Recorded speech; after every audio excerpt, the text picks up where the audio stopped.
Gloire, gloire, gloire à Jésus. Gloire à Jésus. Alléluia. Est-ce que nous pouvons acclamer très fort le Seigneur? Est-ce que nous pouvons mieux faire cette acclamation? Acclamons le Seigneur. Acclamons le Seigneur.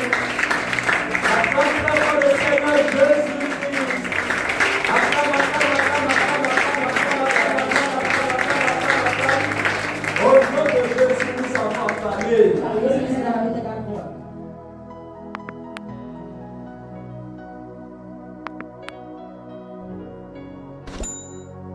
Bonjour frères et sœurs dans le Seigneur Jésus-Christ et notre semaine.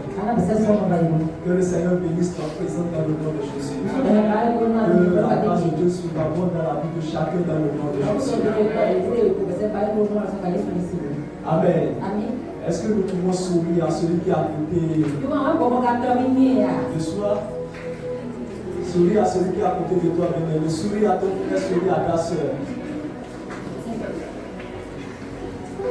Est-ce que nous pouvons mieux faire? Notre obéissance dans le nom de Jésus. Baissons la tête et prions. Père de grâce, te disons vivement merci. Merci pour nos vies respectives. Merci pour ta puissance qui repose sur nos vies. Merci pour la grâce que tu nous donnes d'être dans ta présence ce matin. Nous te bénissons dans le nom de Jésus. Seigneur, à présent, nous voulons écouter ta parole. Nous prions que tu nous parles dans le nom de Jésus. Seigneur, nous sommes dans la période de la Pentecôte. Et c'est ton Esprit Saint. Nous voulons parler de ton Esprit Saint.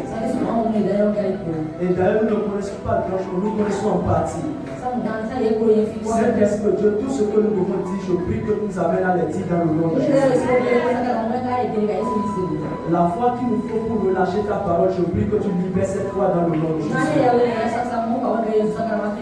L'intelligence qu'il nous faut également pour saisir cette parole, je prie que tu nous donnes cette intelligence dans le nom de Jésus. Et le but final de ce message, c'est pour nous amener à être baptisés, à être remplis du Saint-Esprit. Saint-Esprit de Dieu, touche-nous, remplis-nous adéquatement dans le nom de Jésus. Merci Père parce que tu l'as fait. C'est dans le nom puissant de Jésus que nous avons prié. Amen. Gloire à Jésus.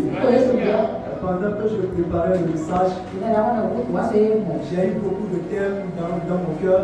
Mais finalement, je ne savais pas quoi choisir. J'ai eu le thème de découvrir la personne du Saint-Esprit. Avec le Saint-Esprit réalise en moi l'impossible. Le Saint-Esprit est sur moi. Donc j'ai eu beaucoup de thèmes. Gloire à Jésus.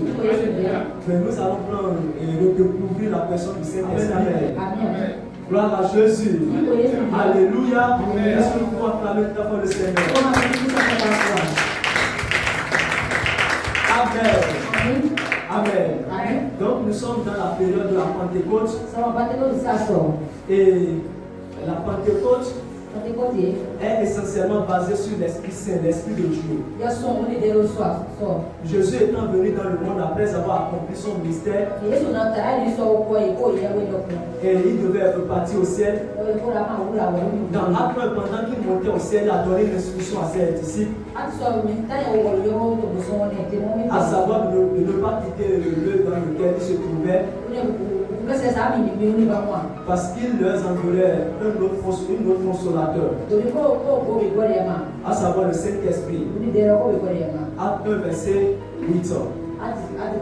Il dit, mais vous recevrez une puissance du Saint-Esprit survenant sur vous, et vous serez mes témoins. Donc, en ce moment, il n'avait pas reçu le Saint-Esprit. C'est dans Acte 2, cette parole s'est accomplie, cette promesse s'est accomplie. C'est dans Acte 2, les disciples du Seigneur étant dans la chambre haute, ensemble ils priaient, ils adoraient, ils louaient le Seigneur. Ils étaient dans la communion fraternelle. Et la Bible dit à la troisième heure, si je ne vais pas oublier, le Saint-Esprit est descendu sur eux. Et ces gens, ces disciples ont commencé par parler de nouvelles langues. Amen. Parfois, le but de ce message, c'est de nous amener à nous considérer le Saint-Esprit. Nous connaissons beaucoup de choses sur Dieu. Quand on parle de Dieu, on pense immédiatement à Jésus. Quand on parle de Dieu, nous connaissons tout ce qui concerne Dieu. Mais il y a une personne que nous négligeons, à savoir le Saint-Esprit. C'est pour ça que nous sommes en train de voir redécouvrir la personne du Saint-Esprit. Donc le Saint-Esprit de Dieu est une personne. Le Saint-Esprit de Dieu est une personne. Et le Saint-Esprit de Dieu était déjà, même au commencement de la création du monde.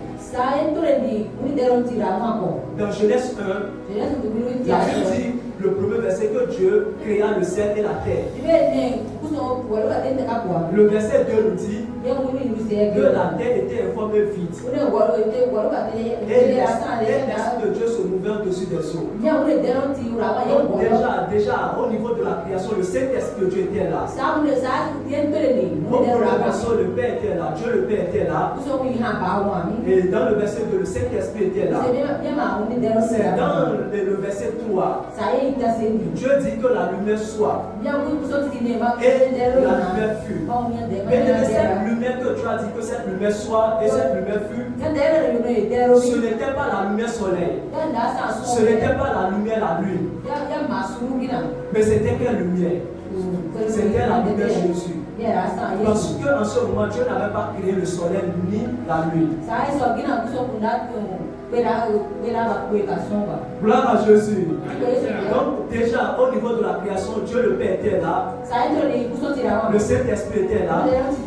Et Jésus le Fils était là. Donc nous ne pouvons pas comprendre la Trinité avec nos yeux naturels, avec notre intelligence naturelle. Mais nous comprenons la Trinité de Dieu avec la foi. Gloire à Jésus. Alléluia. Donc Dieu était là, Dieu le Père était là, le Saint-Esprit était là, et le Fils était là. Et on ne peut pas parler de Dieu sans parler de Jésus. Et nous ne pouvons pas parler de Jésus sans parler du Saint-Esprit. Le Saint-Esprit de Dieu accomplit les mêmes choses que Dieu. Et Jésus accomplit les mêmes choses que le Saint-Esprit de Dieu.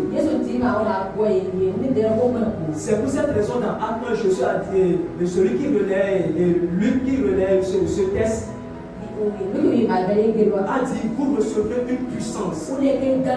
Donc le Saint-Esprit de Dieu est une puissance. Gloire à Jésus. Donc nous ne pouvons pas séparer le Saint-Esprit. Nous ne pouvons pas séparer Dieu. Nous ne pouvons pas séparer le Fils. Gloire à Jésus. Je vais appeler notre frère Aquilas rapidement pour nous démontrer quelque chose. Le frère Aquilas, venez. Gloire à Jésus. Amen, amen. Amen. Dans Genèse 1 que je viens de lire, que je viens de citer du moins, Dieu a créé le ciel et la terre. Lui-même il était déjà là. Le Saint-Esprit était déjà là. Le Fils était déjà là. Maintenant, Dieu voulait également créer l'homme. C'est pour cette raison il a dit, faisons l'homme à notre image. Quand Dieu disait faisons l'homme à notre image, Dieu ne parlait pas avec les anges. Mais Dieu parlait avec qui? Dieu parlait avec Jésus, avec le Saint-Esprit. Donc dans Dieu il y avait Jésus, il y avait le Saint-Esprit. Donc Dieu est un. Mais Dieu est en trois dimensions. À savoir le Père, le Fils et le Saint-Esprit. Donc on ne peut pas les séparer. C'est notre frère Aquilas. Donc quand Dieu disait créons l'homme à notre image, Dieu parlait à lui-même, il parlait au Saint-Esprit, il parlait à Jésus. Jésus qui est la lumière. Puisque Dieu, le chiffre 3 est le chiffre de Dieu, Dieu voulait se reproduire en l'homme. Pourquoi? Parce que l'homme est trois dimensions. L'homme est corps, l'homme est esprit et l'homme est âme. Si on enlève l'âme, ce n'est plus Aquilas. Si on enlève l'esprit, ce n'est plus Aquilas. Si on enlève le corps, ce n'est plus Aquilas. Amen, amen. Amen. Amen. Donc Dieu voulait se reproduire. Étant trois dimensions, il voulait se reproduire en une seule personne. Gloire à Jésus. Parce que le chiffre 3 est le chiffre de Dieu. Et il y a le parvis, le lieu saint et le lieu très saint. Dans le tabernacle de Dieu, quand nous lisons l'Ancien Testament, il y avait l'or, l'argent et quoi encore? L'or, l'argent et les reins. Gloire à Jésus. La Bible dit: je suis le chemin, la vie et la vérité. La Bible dit: je suis le même hier, aujourd'hui et éternellement. Trois choses demeurent, à savoir l'amour, la foi et l'espérance. Corinthiens 1, Corinthiens 13, verset 36. Verset 13 du mois. Gloire à Jésus. Donc le chiffre 3 est le chiffre de Dieu. Donc Dieu voulait se reproduire en homme. Et l'âme n'a pas les mêmes prérogatives que le corps. Et l'esprit de Dieu également n'a pas les mêmes prérogatives que l'âme. Donc Dieu voulait se reproduire en une seule personne. En Dieu voulait se reproduire en une seule personne. Donc en Dieu, il y a le Père, il y a le Fils, il y a le Saint-Esprit. Pourquoi je suis en train de faire toutes ces démonstrations? C'est pour nous amener à reconsidérer le Saint-Esprit. Parfois nous attachons plus à Jésus, à Dieu. Mais nous négligeons une seule personne, à savoir le Saint-Esprit. Dieu n'est plus sur la terre. Jésus-Christ n'est plus là. Mais il a laissé son Esprit Saint qui fait la même chose que Jésus, qui peut guérir les malades que Jésus, qui peut ressusciter les morts comme Jésus, qui peut nous amener à accomplir de très grandes choses comme Jésus. Gloire à Jésus. Alléluia.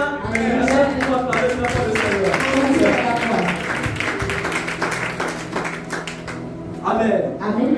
C'est pour ça que la Bible nous dit, et quand on dit Elohim, Elohim c'est trois dimensions. Elohim c'est le plus clair. Et quand on dit Elohim, dans Elohim, il y a le Père, il y a le Fils, il y a le Saint-Esprit. Dieu en un. Dieu dans trois dimensions en un. Gloire à Jésus. Que quelqu'un dise le Saint-Esprit. Le Saint-Esprit. Frères et sœurs, vous et moi, étant enfants de Dieu, nous avons besoin du Saint-Esprit. Nous ne pouvons rien accomplir sur cette terre sans le Saint-Esprit. Nous ne pouvons aller nulle part sans le Saint-Esprit. Le Saint-Esprit de Dieu est notre appui. Le Saint-Esprit de Dieu est notre boussole. Le Saint-Esprit de Dieu est notre chemin. C'est pour ça que nous devons le reconsidérer. L'image que nous avons de lui, nous devons avoir une nouvelle image de lui. C'est pour ça que nous allons lire Luc 1, le verset 26. Du verset 26 au verset 35.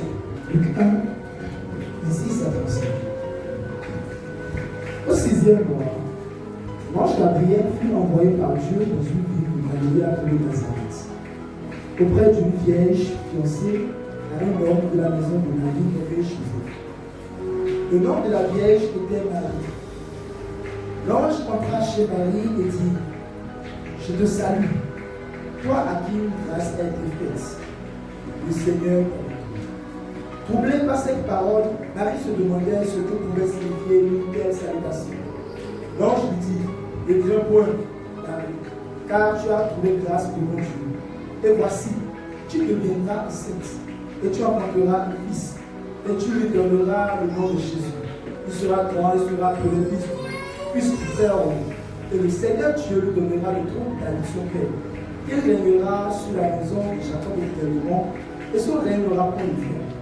Marie dit à l'ange: Comment cela suffira-t-il puisque je ne connais pas d'homme? L'ange lui dit, le Saint-Esprit viendra sur toi. Et la puissance du Très-Haut te couvrira de son nom. C'est pourquoi le Saint-Enfant qui naîtra de toi sera appelé Fils de Dieu. Amen. Amen. Le texte que nous venons de lire nous parle de deux personnes, de Marie et de son fiancé Joseph. La Bible dit au 6e mois. Au 6e mois. Donc Dieu a regardé sur la terre. Et Dieu a identifié deux personnes. Ce n'est pas parce que ces deux personnes sont très bien-aimées. Ce n'est pas parce que ces deux personnes sont très propres. Et d'ailleurs, la Bible dit que Marie, elle était vierge. Ce n'est pas à cause de sa virginité, parce qu'elle s'est gardée vierge, que Dieu est venu vers elle. Mais parce qu'elle était vierge, parce que c'était leur coutume. Elles étaient interpellées à leur époque en Israël. Toutes les jeunes filles doivent se garder pures, doivent se garder saintes. C'est dans le mariage, elles doivent perdre leur virginité. Et je profite en même temps pour faire parenthèse et dire à notre jeune soeur de se garder plus jusqu'au mariage. Et laisse que Dieu nous assiste dans le nom de Jésus. Donc, Dieu a identifié deux personnes. La Bible dit au 6e mois. Il y a un temps pour tout chose, bien-aimé. Chacun de nous a son temps. Marie n'était pas la seule personne. Joseph n'était pas la seule personne. Il y en avait plusieurs. Mais au 6e mois, Dieu les a localisés. Et ce matin, j'ai la joie de dire, chacun de nous a son temps. Ton temps de gloire arrivera dans le nom de Jésus. C'est pour cette raison, si le temps d'un frère ou de quelqu'un autour de toi arrive, ne sois pas jaloux de cette personne. Parce que ton temps aussi arrivera. Dieu est un Dieu de temps et de circonstances. Et de saison. Je prie que l'Esprit de Dieu nous assiste dans le nom de Jésus. Donc l'ange était venu au 6e mois. Et la Bible nous parle de l'ange. Et je profite pour faire une parenthèse également. Le ciel est une réalité spirituelle. Les anges de Dieu sont vrais. Nous ne les voyons pas physiquement, mais les anges de Dieu sont vrais. Gloire à Jésus. Donc l'ange est venu vers Marie et a commencé à parler à Marie. Ce ange parlait à Marie. Et ce ange disait, donnait des conseils à Marie. Mais Marie a réalisé ce que l'ange lui disait. Personne sur la terre ne pouvait l'accomplir. C'était aux yeux naturels, c'était impossible. Ce n'est pas possible qu'une vierge puisse accoucher. Pourquoi? Pour qu'une femme puisse accoucher, il faut que l'homme apporte sa semence dans la femme. Et après 9 mois, cette semence va progresser et deviendra un bébé. Pardon? En 9 mois. Et quand l'ange a dit ça à Marie, Marie a tiqué, Marie a vu que c'était impossible. Mais l'ange lui a dit, le Saint-Esprit de Dieu viendra sur toi. Le Saint-Esprit de Dieu viendra sur toi. Est-ce qu'ensemble nous pouvons dire, le Saint-Esprit de Dieu viendra sur moi? Et ce matin, le Saint-Esprit de Dieu viendra sur toi dans le nom de Jésus.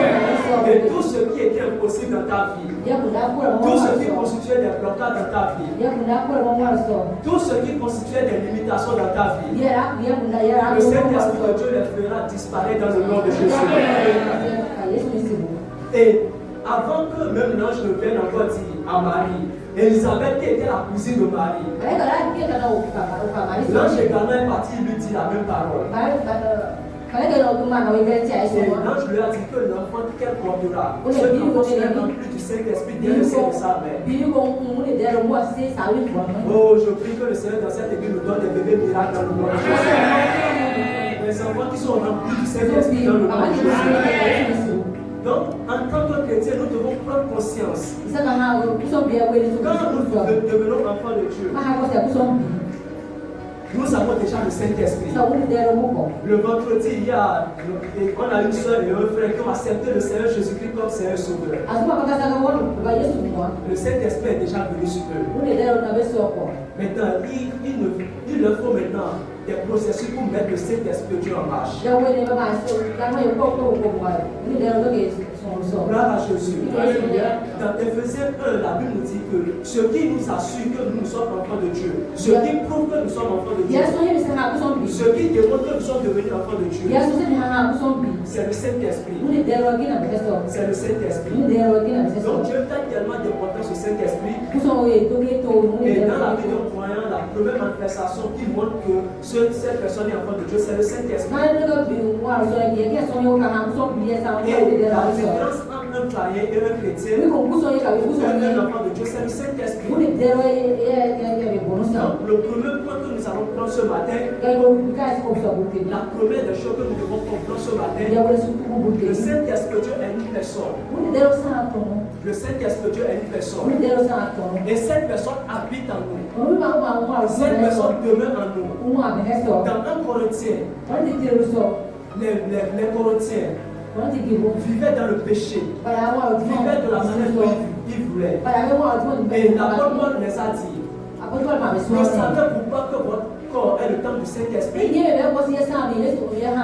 que l'Esprit de Dieu habite en vous? Les Corinthiens étaient déjà des chrétiens, des enfants de Dieu. Mais ils ne savaient pas qu'ils avaient le Saint-Esprit de Dieu en eux. Donc ce matin, vous et moi, nous devons comprendre que le Saint-Esprit de Dieu est une personne et il vit en nous. Il demeure en nous. Donc c'est cette conscience que nous devons prendre. Le Saint-Esprit de Dieu en nous. Gloire à Jésus. Alléluia. Amen. Donc comment le Saint-Esprit de Dieu est en nous. Que quelqu'un dise le Saint-Esprit de Dieu est en moi. Et si le Saint-Esprit de Dieu est en nous, la deuxième chose, nous devons prendre soin du Saint-Esprit. Nous devons prendre comment? Soin du Saint-Esprit. C'est pour ça que j'ai dit redécouvrir la personne du Saint-Esprit. Ce n'est pas que le Saint-Esprit est moins que Jésus, est moins que Dieu. Il fait la même chose que Jésus. Donc la deuxième chose, prends soin du Saint-Esprit. La Bible nous dit nous allons lire dans Éphésiens 4, verset 40 et verset 30. Éphésiens 4, verset 40. Oui, c'est 30.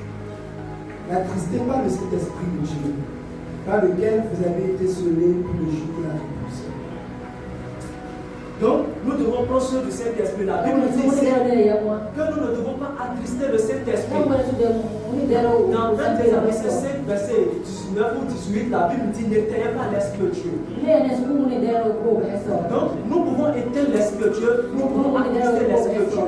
Parce que l'Esprit de Dieu est une personne. Par le péché, nous pouvons attrister le Saint-Esprit. C'est pour ça que quand vous lisez la suite de 1 Thessaloniciens, la Bible dit que toute espèce de calomnie, de colère, etc., disparaît du milieu de vous. La colère peut attrister le Saint-Esprit. Donc à partir d'aujourd'hui, si vous êtes ici, vous vous mettez tout le temps en colère avant comme moi là. Vous devez prendre la résolution et laisser la colère afin de laisser le Saint-Esprit Dieu travailler en vous. Tout ce qui représente le péché, nous devons prendre et nous devons laisser cela et permettre au Saint-Esprit de vivre pleinement sa vie en nous. Gloire à Jésus. Dans Éphésiens 4, verset avant verset 20, il y a un verset 18, il dit, ne vous élivrez pas du vin. C'est de la débauche. Mais il dit quoi? Entretenez-vous du Saint-Esprit, mais comment il le dit? Soyez remplis du Saint-Esprit. Pourquoi? Parce que le Saint-Esprit est la substance supérieure. Quand un homme prend de l'alcool, qu'est-ce qui se passe? L'alcool commence par prendre le contrôle de son instinct, le contrôle de son être entier. Mais l'apôtre Paul dit, mais quand nous sommes remplis du Saint-Esprit, le Saint-Esprit, Dieu prend le contrôle en nous. Le Saint-Esprit Est-ce que Dieu cherche toute chose en nous? Gloire à Jésus. Alléluia. Est-ce que quelqu'un comprend ce matin? Et la suite dit, entretenez-vous pas des livres, des cantiques et des sons spirituels. Donc, nous devons prendre ceux du Saint-Esprit. Nous ne devons pas attrister le Saint-Esprit. Mais nous devons prendre ceux du Saint-Esprit. En faisant quoi? En le louant, en l'adorant, en le célébrant, en prenant qu'il est conscience qu'il est une personne en nous. Et après ça, le troisième que nous devons communiquer avec le Saint-Esprit. Dans ma chambre, j'ai écrit bonjour Saint-Esprit. Et chaque matin avant de sortir, je fais quoi? Je dis bonjour Saint-Esprit. Tel que la femme et le mari parlent ensemble, c'est comme ça également nous devons échanger avec le Saint-Esprit. Parce que le Saint-Esprit, Dieu est une personne. Mais pas le Saint-Esprit pour finir, nous allons réaliser des choses que nos prophètes ne pourront jamais réaliser dans le monde de Jésus. Nous aimons, nous les enfants de Dieu, nous aimons faire trop d'efforts. Nous ne laissons pas le Saint-Esprit de Dieu travailler en nous. Je n'ai pas encore 27 ans, ni 28 ans, mais je me suis rendu compte que j'ai commencé à bouger les cheveux blancs. Même au niveau de mes barbes lâchères, je me suis rendu compte qu'il y a des barbes blanches. Là, je vous savez pourquoi? Un jour, j'étais parti chez le pasteur et notre maman me disait, il dit mon fils, tu réfléchis trop comme ton papa, tu penses trop comme ton papa, tu fais beaucoup de comme ton papa. Et tu vois là les cheveux blancs, non? Toi-même là, tu as les cheveux blancs. Donc la fois dernière, j'étais accroupi et ma petite soeur est venue me dire, grand frère, est-ce que tu sais que tu as les cheveux blancs? Donc c'est pour ça la fois dernière, je suis parti me coiffer rapidement. C'est pour dire quoi? Nous les enfants de Dieu, nous faisons trop d'efforts. Nous faisons trop d'efforts pour vivre dans la sainteté. Nous faisons trop d'efforts dans nos entreprises pour faire bouger les choses dans notre vie. Mais à partir de ce matin, je nous invite à laisser la place pleinement Saint-Esprit dans notre vie et à l'amener à travailler dans le nom de Jésus. Les calculs, les considérations humaines à partir de lui s'arrêtent dans le nom de Jésus. Et que le Saint-Esprit de Dieu prenne place en nous désormais dans le nom de Jésus. Jésus. Alléluia. Gloire à Jésus. Que Dieu vous bénisse. Que Dieu le bénisse. Que l'onction soit renouvelée. Au nom de Jésus. Je tiens à ce qu'on finisse à l'heure. C'est pourquoi comme il a dit de ne pas faire des efforts. Donc je ne dirais pas que je fais effort. Mais je fais effort quand même. Il faut m'excuser. Gloire à Jésus-Christ.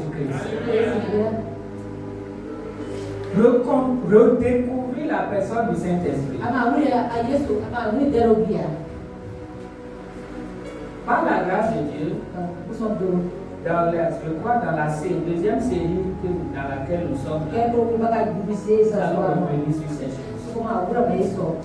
Puisque nous sommes en train de commémorer la Pentecôte, il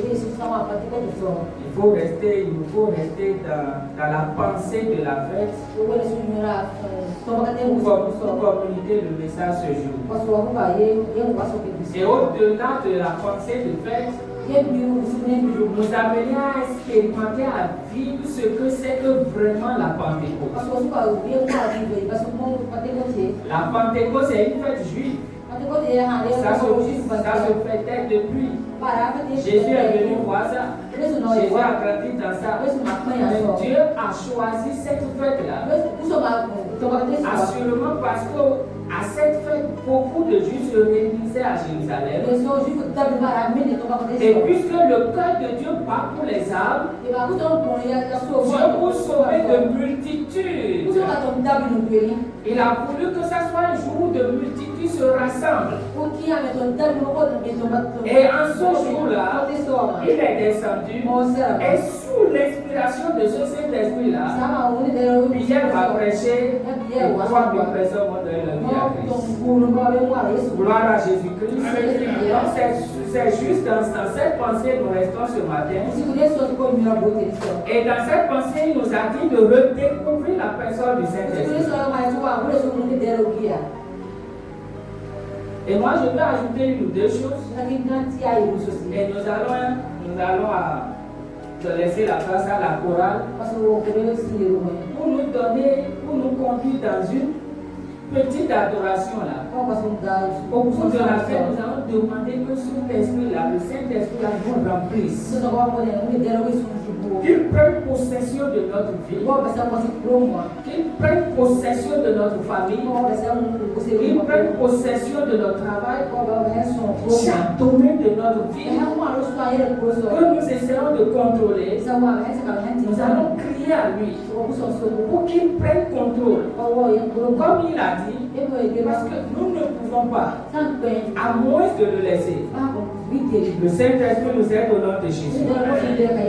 La Bible nous dit dans Luc 1 que nous avons lu, l'ange Gabriel est venu à Marie. Gabriel n'est pas un être humain naturel. C'est un être céleste. Mais il n'est pas apparu à Marie là comme un animal. Je ne pense pas. Ou bien comme, je sais pas, comme un oiseau. Il a apparu à Marie sous quelle forme? Sous quelle forme? Sous la forme humaine. Pour nous faire comprendre que les anges qui sont célestes peuvent être humains, peuvent devenir personnes humaines. Quoique un ange n'est pas Dieu. Un ange est créé par Dieu, mais du fait de sa dimension céleste, du fait que c'est un être spirituel, il peut prendre un corps humain et devenir visible, et devenir comme une personne. Et Marie va parler avec lui. Marie parle avec un ange comme on parle à un ami, comme on parle à un parent. N'est-ce pas? Ou bien, est-ce qu'il y a de complexe? Est-ce qu'il y a de complexe? Est-ce que Marie, c'est vrai, la salutation lui a fait peur, mais ce n'est pas l'individu même qui lui a fait peur. Parce que Gabriel s'est présenté comme un humain. 2 yeux, une tête, 2 oreilles, 2 pieds, 2 bras, exactement comme un humain. C'est pourquoi Dieu, pour sauver l'homme, doit devenir aussi humain.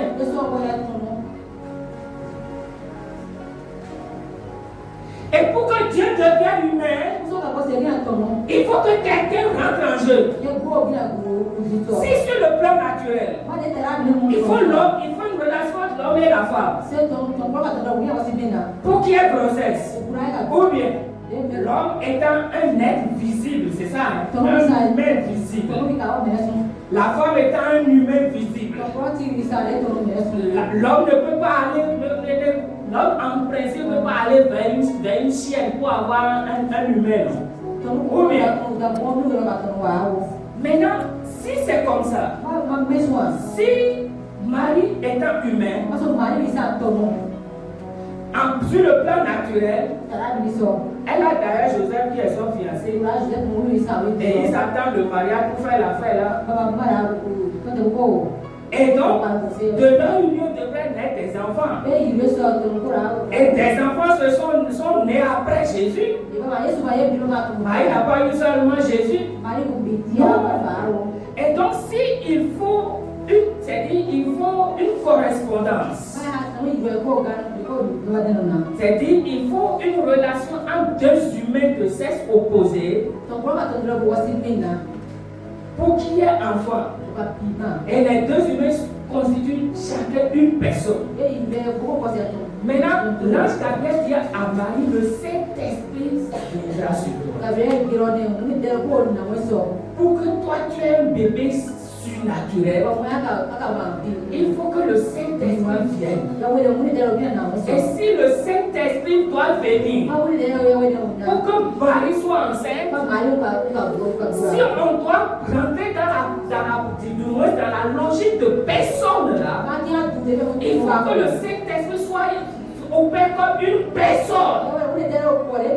Je ne suis pas en train de dire que le Saint-Esprit est venu comme un humain comme ça avoir relation. Il y a des gens qui disent ça.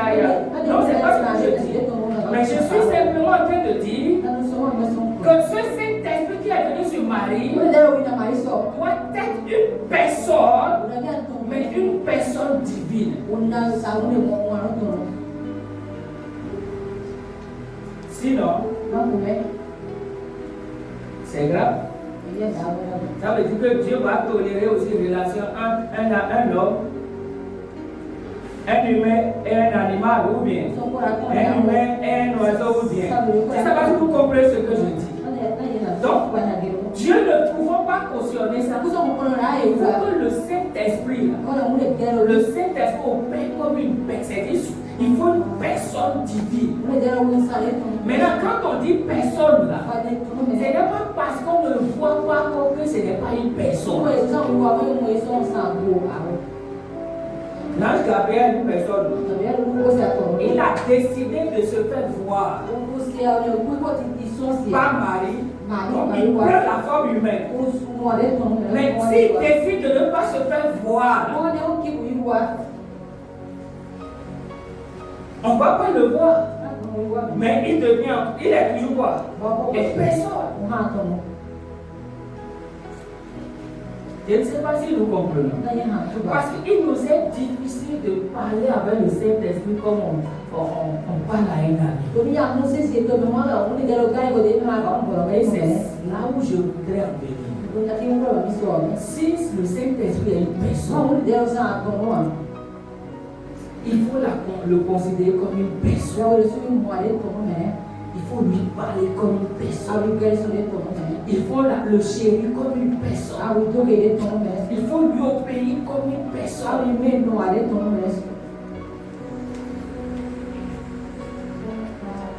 Ce n'est pas parce que nous ne le voyons pas.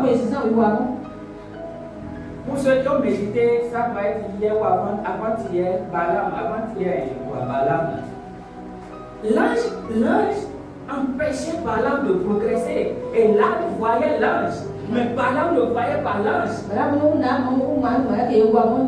Mais l'ange était une réalité pour l'âne. Et ce n'est pas parce que Balaam ne voit pas l'ange que l'ange n'est pas une réalité. Ce n'est pas parce que toi et moi nous ne voyons pas le Saint-Esprit ou les anges physiquement qui ne sont pas une réalité.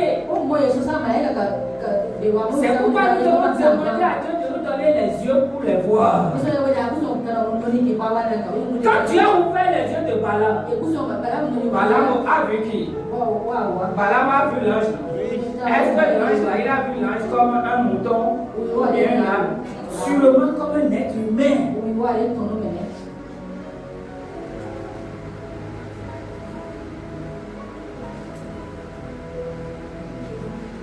Et c'est pourquoi l'apôtre Paul dit à l'enlèvement là, nous qui sommes vivants là, notre corps sera changé. Nous aurons un corps céleste qui peut nous permettre de monter. C'est-à-dire ce corps céleste là n'est pas soumis aux lois naturelles. Un peu comme Jésus quand il a eu ce corps là, il est monté sans l'aide de quelle personne.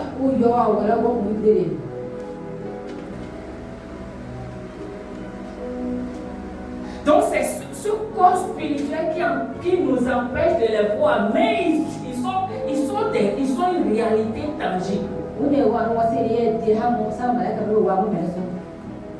Frères et sœurs,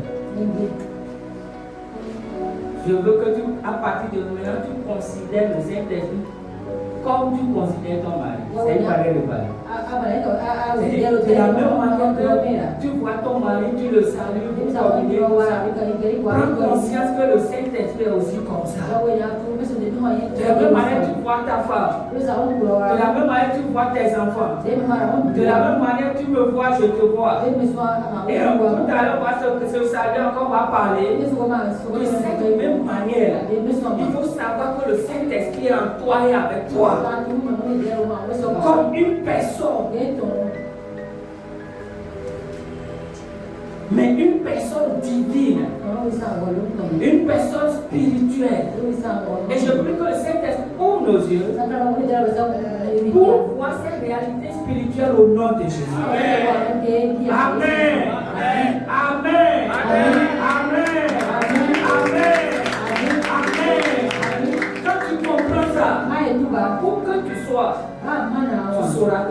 pas seul.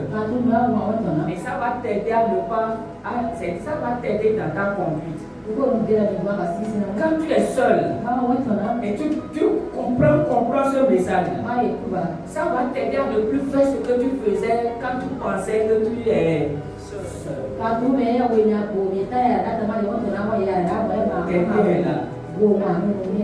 Ce que tu ne peux pas faire devant les hommes et tu te caches pour faire, il faut savoir qu'il est là et il voit tout. Toi, tu ne le vois pas, mais lui te voit. Il te voit très correctement. On ne peut pas se cacher la porte. Et du moins, David a dit où irai-je devant sa mère. C'est cette prise de conscience qui nous sert dans notre vie de sainteté, dans notre vie de vérité, dans notre vie d'intégrité. Il a pris mon doigt, il a pris mes pieds, il a pris mes mains. Donc mes pieds ne peuvent plus faire ce qu'ils faisaient avant qu'ils ne les prennent là. Le désordre que mes pieds faisaient là, mes pieds ne peuvent plus faire ça. Mes mains ne peuvent plus faire les désordres qu'elles faisaient avant. Quand je prends conscience qu'il est à moi et que mes pieds sont ses pieds, mes bras sont ses bras, ma tête est sa tête, et que le mystère encore, c'est qu'il est encore à côté. Il est là en nous et c'est ça le mystère. Que la tête, l'intelligence humaine ne peut pas comprendre. Je prie que le Saint-Esprit nous aide à comprendre cette vérité.